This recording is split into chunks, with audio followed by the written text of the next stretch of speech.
Hello guys and welcome back to the Toffee Blues, your source for all things Everton. Once again I'm Greg and this is the starting 11 show. Villa next, tough, flying Villa at the moment. They've got the incentive that if they do us 9-0 they will go top of the league. You never want to put that in front of a team who are able to score goals because shoot for the stars, land on the moon sort of thing. They might well go for it and end up with a hatful. But a bit of injury news. Doucouré hopeful to make a return, which would be huge for us. Stat was doing the rounds on Twitter, wasn't it, about games won with and without him under the last three managers. Young's back on grass. McNeil ruled out. The counterpart to that is then, of course, Danjuma's antics. Dyche saying he was on a plane from Manchester to Liverpool for training, but was he? The caption suggested that it was a journey to a new club and that loyalty was not a thing he ever expected from a club. Dyche's retroactive comment suggests they'll find a way to involve him and people shouldn't be too angry at him. And then Idrissa Gueye, of course, at AFCON. So, shape is the first question. You've got Wolves last week where we went with more people in the back line and we looked dreadful. Hate the change of shape that Dyche just throws in occasionally. We conceded 3 and we looked like we were gonna. It didn't feel like an unlucky 3-0.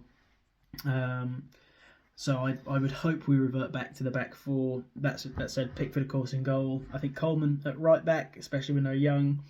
Tarkowski and Branthwaite is the obvious, and Mykolenko out on the left.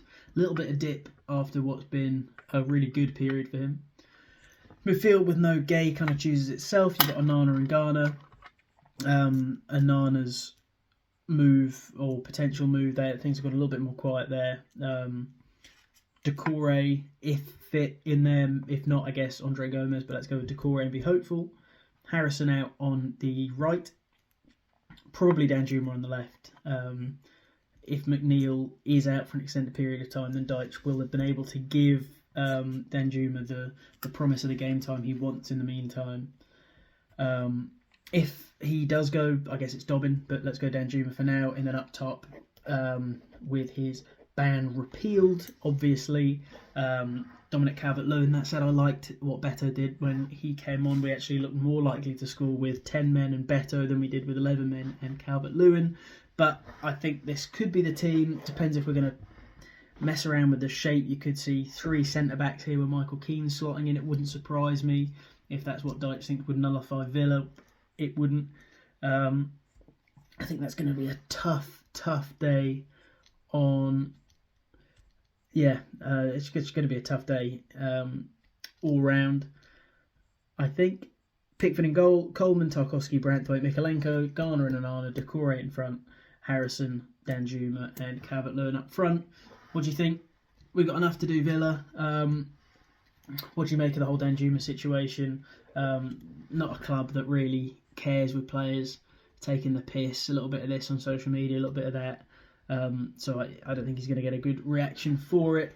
What do you make about the whole Beto DCL thing? Is Beto better off the bench? DCL is going through a barren spell. Could it be time to give Beto a run of games? What do you make about the shape and the playing with the shape? Let me know all of these things, guys, and hopefully I'll see you next time.